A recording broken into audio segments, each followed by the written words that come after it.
what we're going to do in this last part of the review for your final exam is go through the practice test problems on chapters 3 on statistics and chapter 4 on voting methods.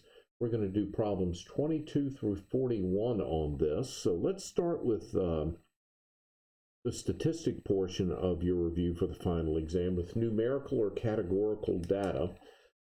Bowling scores are all about the numbers. You can find the average bowling score, your highest bowling score, your lowest bowling score, so that is numerical. Hat sizes, let's say we go and buy a hat versus on small, medium, and large. That is categorical, not numbers.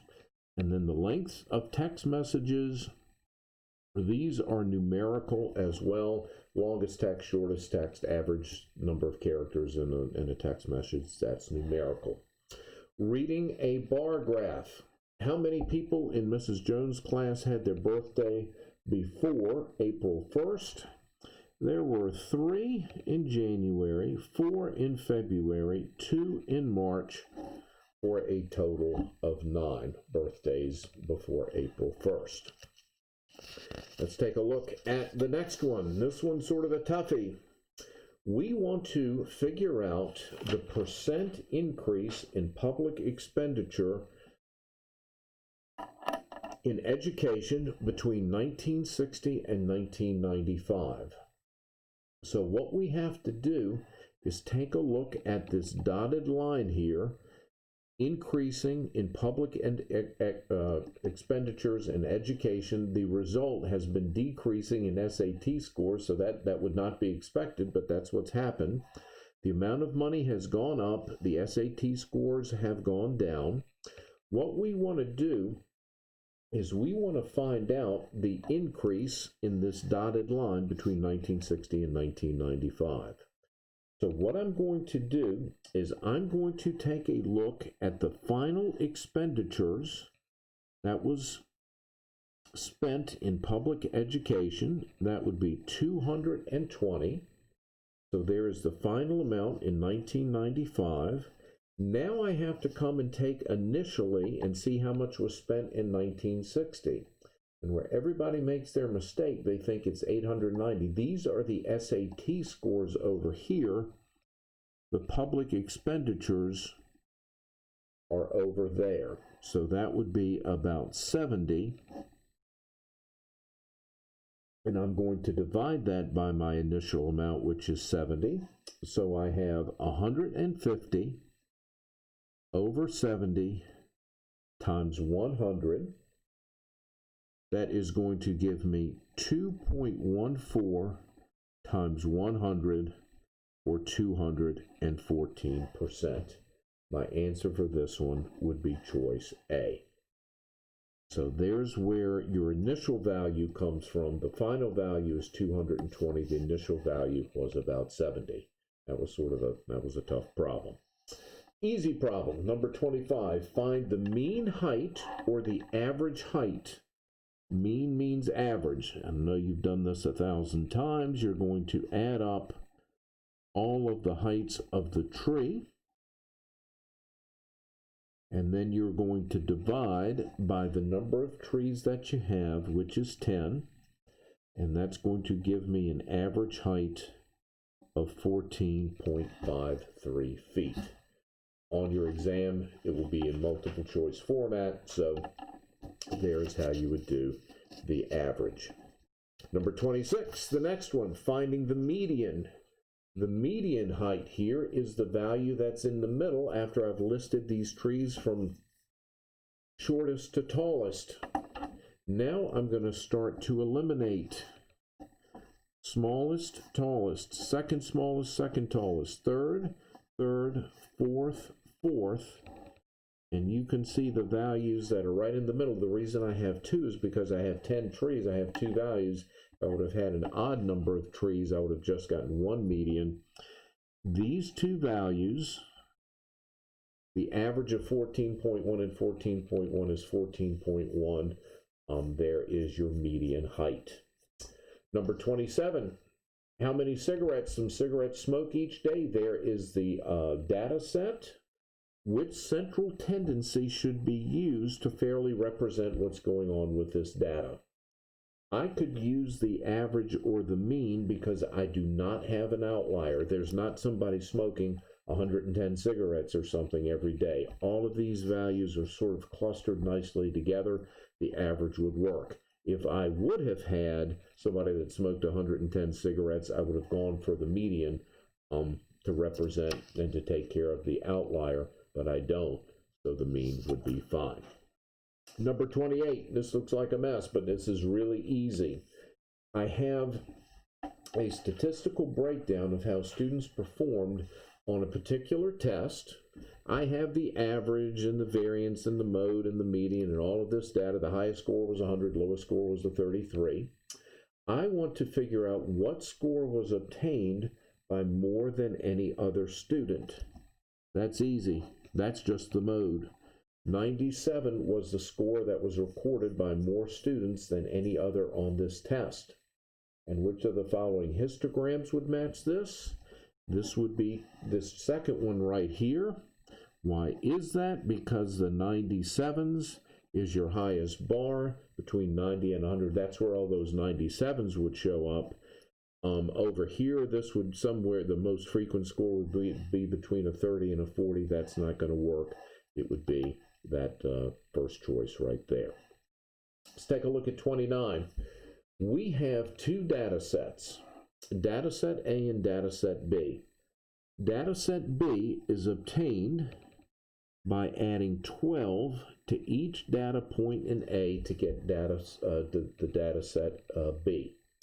Now, if the standard deviation of data set A is S, the standard deviation of data set B is also S. We didn't change the spread in data.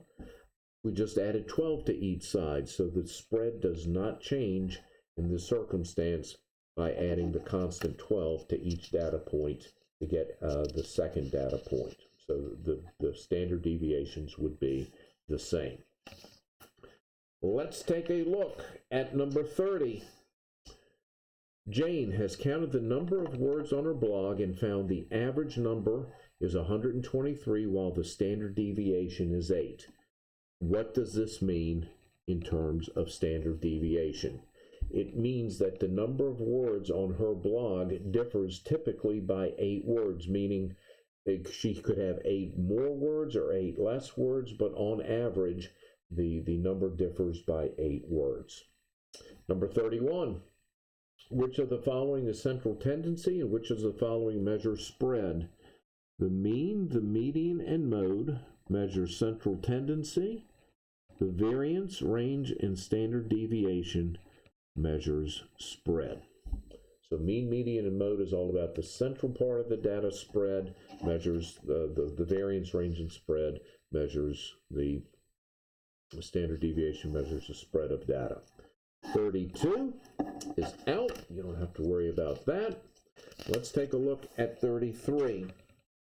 Here we have a stem leaf diagram, and our key says 8 bar 1 is 810.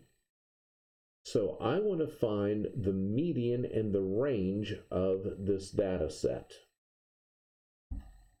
The range is always your maximum data point minus your minimum data point.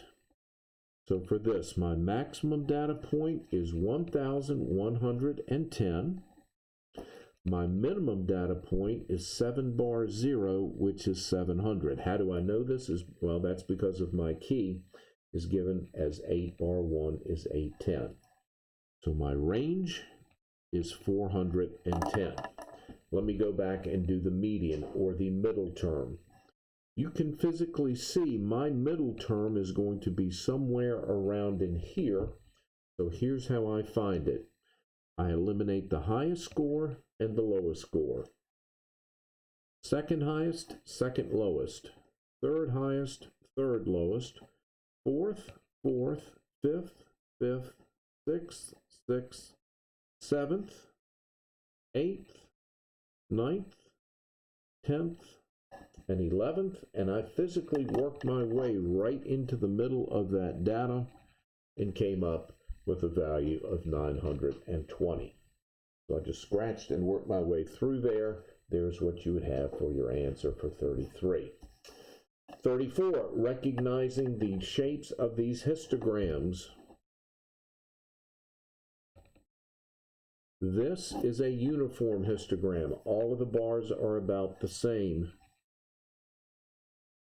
This steps down to the left, so that is skewed left. This steps down to the right, so that is skewed right. And this is symmetric. It waves up in the middle, and then it's low on both ends with that jump in the middle. That's a symmetric histogram. Let's take a look at 35. I have a frequency table, and I want to find the average and the mode of this data set. I don't have the actual data set. I just have the frequency table. So whenever you have just a frequency table and you want to find some of these statistical measures, you have to find something that's called the midpoint. The midpoint column is all about finding the value between each interval. The midpoint between 0 and 12 is 6, right in the middle. The midpoint between 12 and 24 is 18. Between 24 and 36 is 30. Between 36 and 48 is 42.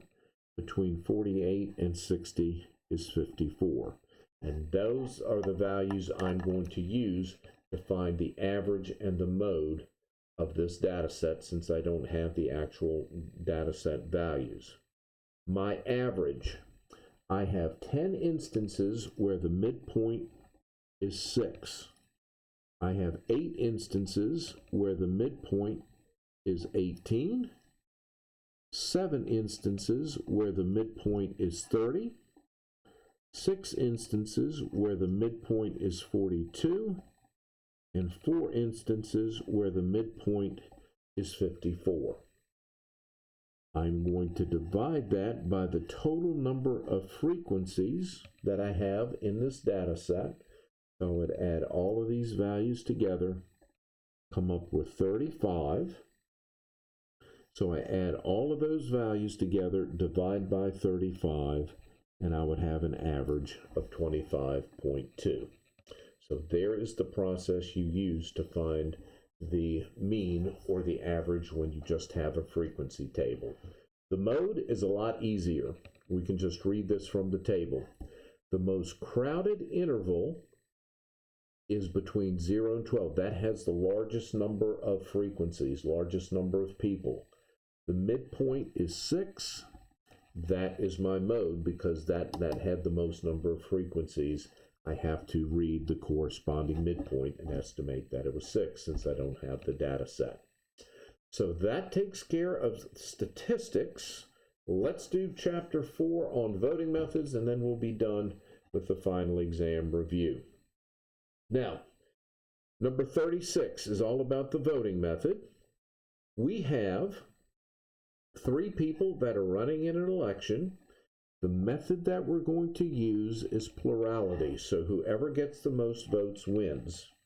These 2 candidates have 165 and 414. The third candidate would need 1 more vote, 415, in order to win this election. So my answer would be 415. Number 37, this is all about the board account method. And what we want to calculate is how many points candidate A, Andy, has. So candidate A, Andy, is ranked first for the first voter. Andy picks up 3 points. Andy is ranked last for the second voter, only worth 1 point. Last for the third voter. Last for the fourth voter. Last for the fifth voter. Andy isn't doing too well. First for the sixth voter. Last for the seventh voter. Last for the eighth voter. Second, so that's worth 2 points for the ninth voter. And first for the 10th voter. Since there are three candidates, first place is worth 3 points, second place is worth 2, last place is worth 1. So I add up all of those points. Andy, candidate A, would have 17 points in this election. Let's take a look at number 38. Which of the following best describes the Condorcet candidate? That's all about head-to-head, and whoever wins the head-to-head battles should win the election if it's favored against every other candidate in these head-to-head battles. My answer would be choice D. Number 39, the Condorcet candidate. Here's the example of what we're going to do to figure out who the Condorcet candidate is. We're going to put A against B and do a head-to-head battle, and then we'll do some more head-to-head battles. Let's see who wins with A versus B. The reason I chose A versus B initially is because they're the first two letters in the alphabet, nothing magical about it. I'm just going to put Andy against Barbara. Andy and Barbara have 13 votes on the line. Andy picks those up because Andy is in first place, Barbara is in second. Andy gets 21 more votes. Andy was favored over Barbara. Then Barbara gets 32 votes here. She was favored over Andy. Barbara gets 19 votes, first place over Andy. Andy comes back and gets 15 votes, and then Barbara is favored with the last 10. Barbara was in second, Andy was in third. I'm going to add all of these up, get 49 and 61. Barbara wins this little battle. Doesn't mean Barbara wins the war yet, because Barbara hasn't defeated Carl, candidate C, in a head-to-head battle.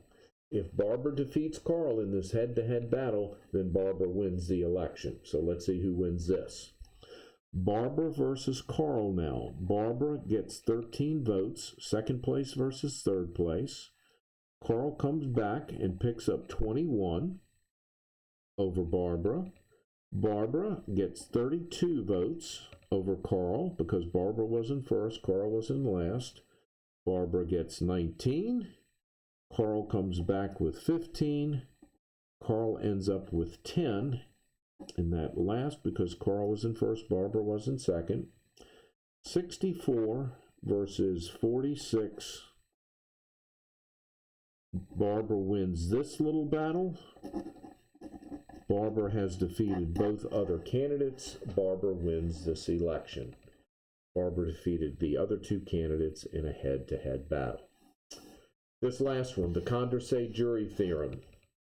If the probability that each voter will choose the better alternative is greater than 1/2, talking about guilty versus not guilty with a jury, if one of those options is much clearer, then the probability that the group will choose the better alternative, the guilty or not guilty alternative, increases with the number of jurors voting in the jury box.